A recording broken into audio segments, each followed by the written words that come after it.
I found a private chat where my dorm mates made fun of me every day, and the next day they invited me in like it never happened. Do I join or expose them? It started like any other evening in my dorm, scrolling through my phone in the dim light of my room when I noticed the notifications flashing from a group I didn't recognize. Curiosity flickering. I tapped and froze. My eyes scanning the screen, messages flying past girls from my own dorm, laughing, joking, sending memes, making fun of everyone, sometimes naming me specifically. I felt my stomach tighten, my hands trembling as I read insult after insult, clever, sarcastic, cruel words like daggers disguised as jokes. I wanted to close it, but I couldn't. My eyes glued to the screen as more messages rolled in, one girl's laughter emoji, another's mocking gif. I felt small, humiliated, angry, all at once. And suddenly the sense of community I thought I had with some of these girls shattered like glass under my feet. I didn't understand how they could act normal around me during the day and then type this secret cruelty at night. The next day, I avoided them in the hallway, tried to act like nothing had happened, but their laughter sounded sharper, their whispers heavier, as if I could hear them mocking me through walls. I felt trapped, like I was suddenly the character in a story I didn't want to be in. My roommate, Jasmine, tried to talk to me, but I couldn't even explain the shame, the anger, the confusion. Then came the invitation. One of the girls slid a message under my door, or maybe it was in the chat itself, I couldn't tell. It read something casual like, "Hey, you should join us in the group chat. We'd love to have you." I stared at it long enough for the paper to crumple in my hand, my mind spinning. Were they joking? Were they serious? Did they even realize I had seen their messages? Did they think this was some test of forgiveness or a trap? I wanted to throw my phone across the room, scream for someone to explain why they could treat me like that, and then act like nothing happened. The rational part of me whispered, maybe joining would let me see the truth. Maybe I could control it. Maybe I could defend myself from the inside. But another part of me burned with pride and indignation. The thought of sitting in that chat, pretending everything was okay, made my stomach turn. That night, I lay in bed, staring at the ceiling, thinking about my options. The girls I thought were friends, or at least friendly allies, had this secret life of mockery and cruelty, and suddenly everything about dorm life felt suspicious. Every laugh, every comment, every smile filtered through my mind like I was decoding a language I hadn't known existed, and I wondered if anyone else in the dorm had seen it. Maybe other girls were being made fun of. Maybe worse secrets were being kept, and I felt the weight of knowing something dangerous. I didn't know whether to join and spy from the inside or expose them and risk confrontation, but the decision wasn't just about me anymore. It was about trust, about boundaries, about proving to myself that I could navigate betrayal with courage. I turned the phone over in my hands and felt the cold weight of choice, knowing that whatever I did next would set the tone for everything that came after. If you accidentally discovered a secret chat mocking you, would you join to spy or expose it immediately? The morning after discovering the chat, I couldn't eat my cereal. My hands shook as I poured milk into a bowl. My roommate Jasmine talking about classes and homework, but all I could think about were the messages flashing in my mind. The girls I had laughed with in the hallway, the ones who shared notes or snacks, suddenly turned into strangers. I didn't even know the faces I smiled at now felt like masks, hiding secret cruelty. Every step to class felt heavier, like I was walking through a minefield, my eyes darting to every corner, trying to guess who might be watching, who might be whispering, who might be part of that private world I had glimpsed. And the worst part was I realized I couldn't trust my own instincts because these were people I had called friends, and friends don't make fun of you behind your back while smiling at your face. During lunch, I spent the entire day replaying the messages in my head, wondering if I had misread them. Maybe they were joking, maybe I was overreacting, but the more I thought, the more I knew I hadn't imagined the gifts, the emojis, the inside jokes at my expense. It was cruel and calculated, and that knowledge burned a hole through my chest. At lunch, I tried to act normal, like nothing had happened, but every laugh echoed in my ears with double meaning. Every glance between girls felt like a secret code. I wasn't meant to understand. My friend smiled at me, and I smiled back, but my teeth felt tight. My stomach knotted with tension. I wanted to tell someone, anyone, but I also knew if I did, it would change everything. Maybe I would become the target even more. Maybe I would be branded dramatic or paranoid. When I returned to my dorm, the invitation was waiting in my inbox. A casual message. "Hey, you should join the chat. We'd love to have you." The words blurred as my mind raced. I felt dizzy. My first instinct was to delete it. My second was to throw my phone, but a spark of curiosity lingered. Maybe this was an opportunity to see them for what they really were. Maybe I could control the narrative. Maybe I could defend myself from the inside. But pride and indignation warred against curiosity. The thought of sitting in that chat, pretending everything was okay, made my stomach churn. I paced the room, imagining every scenario, joining them and letting them think I was complicit or exposing them and watching the fallout. I imagined the whispers, the confrontations, the looks of shock and anger I would receive, the drama and tension unfolding in real time. I sank onto my bed, feeling overwhelmed as the weight of betrayal pressed down on me. It wasn't just a group chat. It was proof that people could be so friendly yet so cruel, and that realization stung more than I expected. Every friendship in the dorm suddenly seemed fragile, every interaction suspect, and I wondered if trust itself was something I could ever give freely again. By evening, I realized the choice wasn't just about revenge or curiosity. It was about myself, about boundaries, and about deciding who I wanted to be when confronted with cruelty and deceit. And I knew that whichever path I chose, it would mark the beginning of a new chapter, where I could no longer be naive about friendships or secrets. If your so-called friends secretly mocked you, how would you process the betrayal? Confront, ignore, or plan your next move? The invitation sat in my inbox like a challenge glowing softly on the screen. "Hey, you should join us in the group chat. We'd love to have you." I stared at it for what felt like hours, my fingers hovering over the reply button. my heart hammering in my chest. I didn't know if it was an olive branch or a trap. Maybe they were testing me to see if I would forgive, or maybe they just wanted me inside so they could keep laughing behind my back. I thought about the messages I'd seen, the cruel jokes, the gifts, the laughter at my expense. It all flashed in my mind like a slideshow. I felt small, humiliated, angry all at once, and yet a part of me wondered what would happen if I did join. Maybe I could understand them better. Maybe I could turn the tables. Maybe I could control the conversation from within. Jasmine noticed my distraction as she walked into the room, her backpack slung over her shoulder. She asked casually how my day went, but I couldn't speak. I just stared at my phone, her eyes following mine when she saw the message. She frowned and asked what it was. I hesitated, biting my lip. The words caught in my throat. I didn't want to admit it, yet didn't want to lie either, so I held the phone toward her. Her face went pale as she read, and I saw the same mix of shock and anger reflected in her eyes that I felt inside.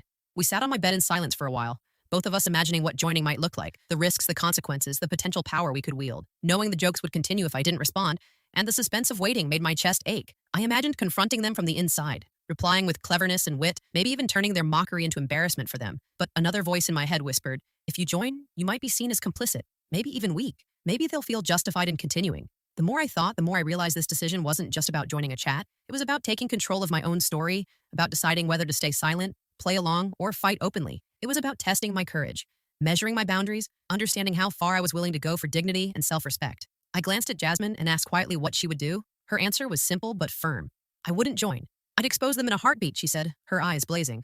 I knew she would, and part of me envied her clarity, but I also understood her fearlessness came from seeing the betrayal as black and white, while I was still tangled in shades of gray. I stared at the message one last time, before sliding my finger over the screen, scrolling slowly past the invitation to see their names, the laughs, the emojis, the messages of cruelty. And then I looked at Jasmine again, my mind made up, yet unsure at the same time. This wasn't just a yes or no. It was a commitment to the path I would take, the strategy I would employ, the strength I would summon. Finally, I whispered to myself, I can't let them control me either way. I can't let fear or anger make the choice for me. It's mine, and mine alone. The decision would define the next few days, weeks, maybe even months in the dorm, and I knew from this moment forward, nothing would ever feel quite the same. Would you join a group that mocked you to spy from the inside or reject it immediately? The next day, I hesitated before opening my phone, the invitation still glowing in the chat app like a beacon or a trap. I finally tapped it and found myself inside the private group chat. The names of the girls I knew filled the screen emojis, flying gifs popping up, and the familiar laughter and teasing immediately returned. I felt my stomach twist, the thrill of being inside, fighting with the sting of humiliation, all at once. The first messages were casual jokes about classes and weekend plans, but quickly the tone shifted to playful sarcasm, aimed at students outside the group. And then there it was again, subtle digs at me, a meme of someone tripping labeled with my name, a laughing emoji. Following it, I clenched my fists and scrolled slowly, trying to remain calm, observing everything like a detective while pretending I was laughing. Jasmine had warned me about the danger of playing along, but I couldn't help it. Curiosity kept me glued to the screen. I wanted to see what they were really like when they thought no one else could see me. I wanted to understand why they did this, why the jokes were so clever and so cruel. At the same time, I typed a simple LOL in response to one message, feeling ridiculous and powerful. Simultaneously ridiculous because I was pretending everything was okay.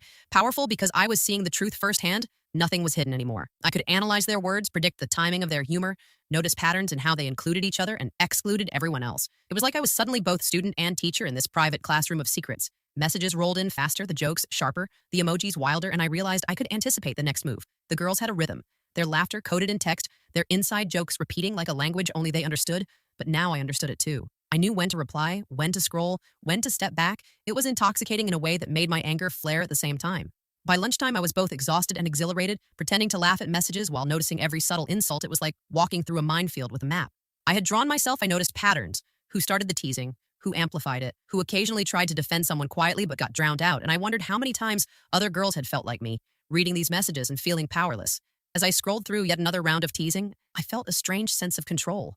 Knowing I could see everything now, I could prepare, I could strategize, I could decide how to respond or when to expose them, but the cost was high. I had to mask my disgust and hurt, laugh when my skin wanted to burn, participate while silently observing and storing knowledge for the day I might need it. By the end of the day, I realized something crucial. This wasn't just about revenge or embarrassment. It was about learning the rules of their secret world, understanding their power, and choosing how to use that knowledge. The next move would define whether I stayed trapped in humiliation or turned it into strategy and strength. If you were inside a secret group that mocked you, would you play along to observe or stay completely silent? By the end of the first week inside the chat, I realized it wasn't just harmless teasing. The group had layers of secrets and hidden alliances. I began noticing messages about people who weren't even in the dorm, jokes that turned into rumors and gossip about classes, exams, crushes. It was like a web where everyone was connected and everyone could fall if the wrong line of text hit the wrong eyes.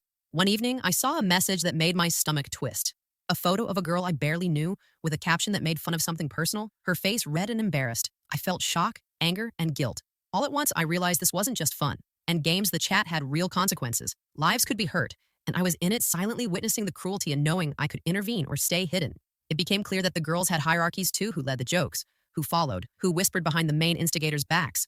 I noticed patterns of loyalty and betrayal even inside the chat itself. Small disagreements quickly silenced by laughter, emojis or clever gifs meant to keep control. I saw a subtle network of influence forming, and I understood why no one outside the group could break in. They didn't know the rules or the power dynamics. I had to remind myself why I joined in the first place, curiosity mostly, but also strategy. If I could map their patterns, I could decide whether to confront, expose, or even use their own tactics against them without crossing a line. I didn't want to stoop to cruelty, but I needed knowledge to protect myself and maybe help others. They mocked.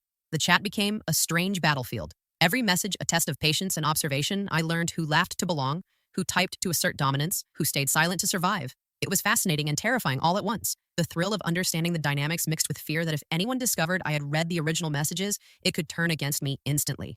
One night, a girl directly messaged me, asking how I liked being in the chat. I felt my heart race, 1,000 scenarios playing through my head.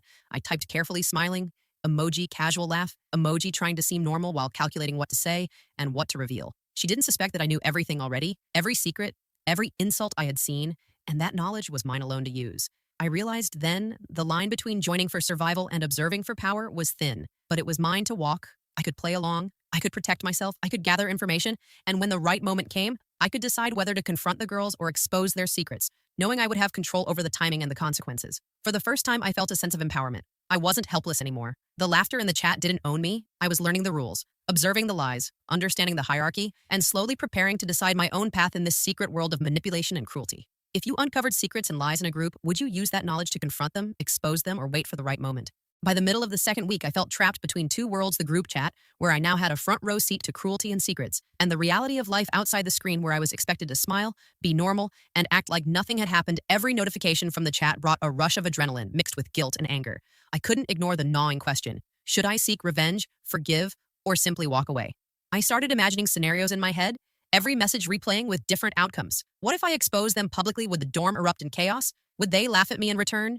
Would my roommate Jasmine support me or warn me against it? The consequences felt huge. Every choice, a ripple through a pond. I had no idea how far it would reach. Forgiveness seemed almost impossible. I thought about the way they had mocked me, the cruel memes, the laughing emojis, the subtle ways they made everyone else complicit in the humiliation. I tried to tell myself it was just words, but the humiliation burned bright in my memory, and the idea of forgiving while smiling in the hallway felt like swallowing fire.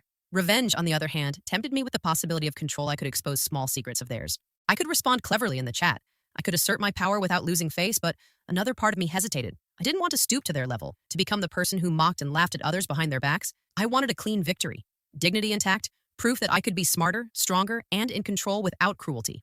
Walking away was the hardest choice of all: to simply ignore the chat, leave it behind, pretend it never existed. But I couldn't unsee the messages, the laughter at my expense, the insight into the hierarchy I had gained. That knowledge made me feel responsible for my own power. If I left, I would relinquish control and allow them to continue unchallenged. I spent nights pacing my dorm room, thinking through strategies. I imagined confronting them directly, sending anonymous messages exposing their hypocrisy, or carefully revealing their cruelty to others in a controlled way. I thought about timing, impact, allies, and potential for blowback. Every idea twisting my stomach but fueling determination. I couldn't act recklessly, but I also couldn't stay frozen.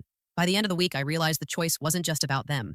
It was about me, about defining the person I wanted to be when faced with betrayal and cruelty: someone who cowered, someone who retaliated with malice, or someone who acted strategically, with purpose, intelligence, and self-respect. Sitting on my bed, staring at my phone, I knew one thing: I wasn't the same girl who had stumbled upon the chat in shock. I had grown, learned, observed, and prepared. Whatever decision I made next would set the stage for how I would navigate the dorm, friendships, and the secret world they had created. And for the first time, I felt confident that I could choose a path that preserved my dignity while holding power in my own hands. Would you take revenge, forgive, or strategically wait when friends secretly mocked you? By the third week, I realized the only way to survive and understand the group was to play along, at least on the surface. Every morning, I would read their messages, laughing at jokes that twisted my stomach, sending emojis that seemed casual while keeping track of who said what, who laughed, and who tried to steer the conversation away from cruelty. It was like walking a tightrope over a pit of fire. But I had learned balance. I noticed subtle changes in the chat. The girls tested me, sending small jokes, tagging me in memes, almost like measuring my reaction. I responded carefully, using humor to deflect without seeming upset. I learned to mimic their tone, to laugh at their inside jokes while keeping a mental list of every slight, every insult, every word that could be used as evidence later. I became both participant and observer, absorbing their patterns, their alliances, their weaknesses. Jasmine warned me that pretending was dangerous, that it could make them think I was complicit, but I explained quietly to her that this was research, survival, strategy. If I played along, I could understand the hierarchy, predict the timing of jokes, and choose the right moment to act. She still frowned, but she nodded. She trusted my judgment. And that trust became my anchor in the turbulent waters of the chat. Some days the laughter felt unbearable. I would scroll through messages and see girls I liked being mocked, even those who were shy or quiet, and I had to bite my lip to avoid speaking up in the chat. To avoid exposing my knowledge too soon, I had to become invisible in plain sight, a ghost observing their cruelty while maintaining the illusion of belonging. It was exhausting, but also exhilarating because for the first time, I controlled the flow of information, the awareness of dynamics, and my own responses. The thrill of understanding the unspoken rules of their secret world mixed with fear that I might make a misstep. Every emoji, every GIF, every response mattered. One careless reaction could reveal that I knew, and the game would change instantly from observation to confrontation. I had to remain clever, precise, and patient. My mind constantly strategized which lines to draw, which jokes to ignore, when to step in, and when to remain silent. By the end of the week, I had mapped the chat's hidden architecture: who led the teasing, who followed, who secretly tried to stop it. I had seen cracks in their alliances, noticed patterns in behavior, and even identified who could be allies outside the chat if the moment came. I realized that my participation wasn't complicity, but preparation, a way to gather power, insight, and control.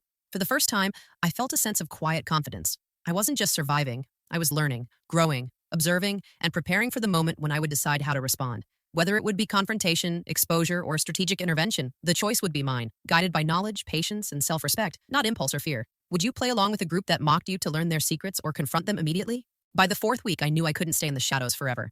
The thrill of observing, the strategy of playing along, and the weight of knowing their cruelty had pushed me to the point where I had to act. I drafted messages in my head, rehearsing words I would send, the tone I would strike, the impact I wanted to create. I wanted to confront them without stooping to their level, to make them see the harm they had caused. It started with a single message I typed carefully, then deleted, then typed again. Finally, I sent, "I know what you've been saying about me and others. I've seen the jokes, the memes, the messages, all of it." I waited, my heart hammering as the chat fell silent for what felt like hours, my phone glowing in my hand as if mocking my nervousness. Responses began trickling in, defensive, incredulous, some trying to laugh it off, others ignoring it completely. One girl typed, "LOL. We were just joking." Another said, "Calm down. It's not a big deal," but the truth in my heart wouldn't allow me to let it go. I typed again, firmly explaining how their words affected me, how their private cruelty had consequences beyond the screen, how trust and friendship mattered more than inside jokes. The chat erupted then, a mix of anger, denial, and finally reflection. Some girls apologized awkwardly, others tried to explain themselves, but the shift had begun. I noticed cracks forming in their group cohesion. The dynamic I had mapped, the alliances I had observed, now shifted as each girl realized the impact of exposure and confrontation. The power balance had changed, and for the first time, I felt seen, not mocked, not silenced. Outside the chat, dorm life began to feel different too. I noticed girls avoiding my gaze, hesitant, unsure if they should speak or apologize, and a few of my closest friends who hadn't known had come forward, grateful I had called it out, glad that someone had the courage to confront it. I realized confrontation didn't have to be loud or vengeful. It just had to be honest, clear, and unshakable. Jasmine hugged me after class and whispered, "I'm proud of you," and I felt warmth spread through me, pride mixed with relief. I had faced the fear, the anger, and the humiliation, and had not let it control me. I had used knowledge, patience, and strategy to assert my dignity, and in doing so, I had changed not just their perception, but my own sense of self. The chat was quieter after that, some girls leaving entirely, others keeping distance. The cruelty no longer hidden, but diminished. The air of tension lifted slightly as we navigated dorm life with new boundaries, established respect, slowly replacing mockery.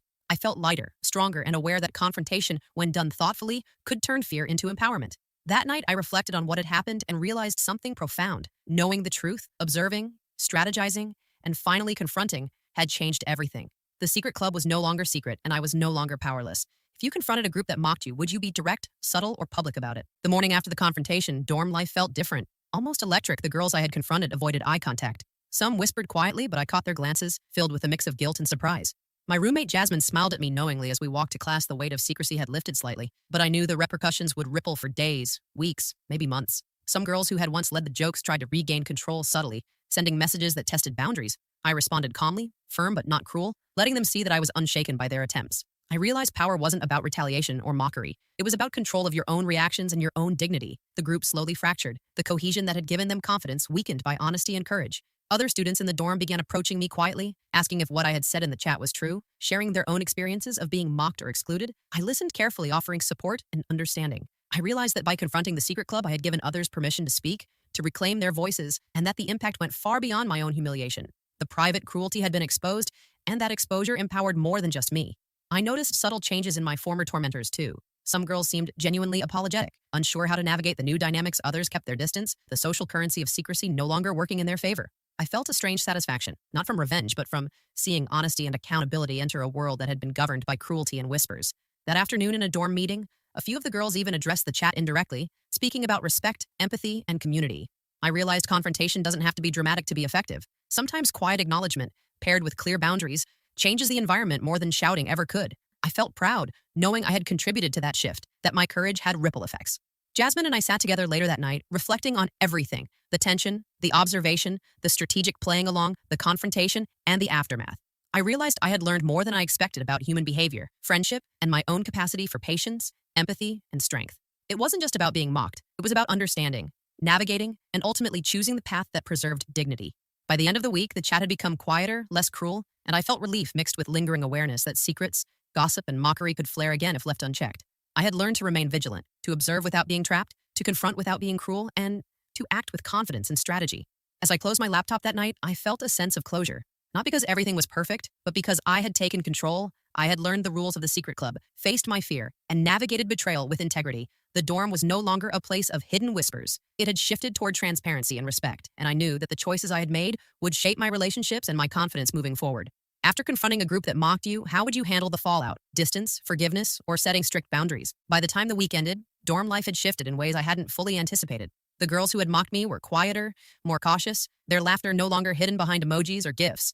I felt a strange mix of relief and empowerment. The private cruelty that had once made me feel small now held no power over me. I had faced it, confronted it, and learned from it. I spent the next few days reflecting on everything: the observation, the playing along, the careful replies, and finally the confrontation. I realized I had grown in ways I hadn't expected. I had learned to read people, to understand hidden dynamics, to balance caution with courage, and to assert myself without resorting to cruelty. I had discovered that empowerment didn't come from revenge, but from understanding, strategy, and integrity.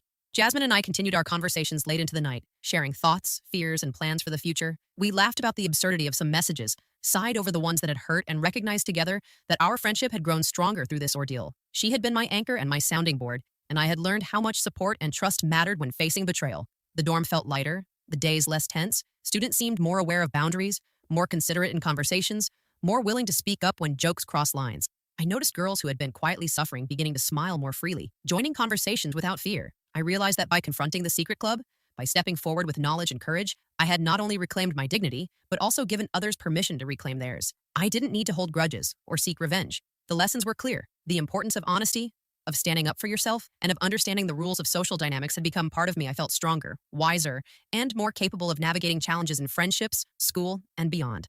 One evening, I sat by the window scrolling through my phone and saw the chat had become mostly harmless. Some girls apologized directly, others kept quiet but respectful. I didn't need to be part of it anymore. I had observed, acted, and moved. On the power the chat once held over me was gone, replaced with a quiet confidence that I could face anything, even hidden cruelty, without losing myself. Looking back, I realized that the secret club had been a test of patience, strategy, and courage. I had discovered the truth, learned to play the game without compromising my values, and confronted wrongdoing with clarity and confidence. I understood that life would always have hidden challenges and secret worlds of manipulation, but now I knew how to navigate them. As I closed my laptop and leaned back, I felt a sense of closure. I had faced betrayal, stood up for myself, and emerged stronger.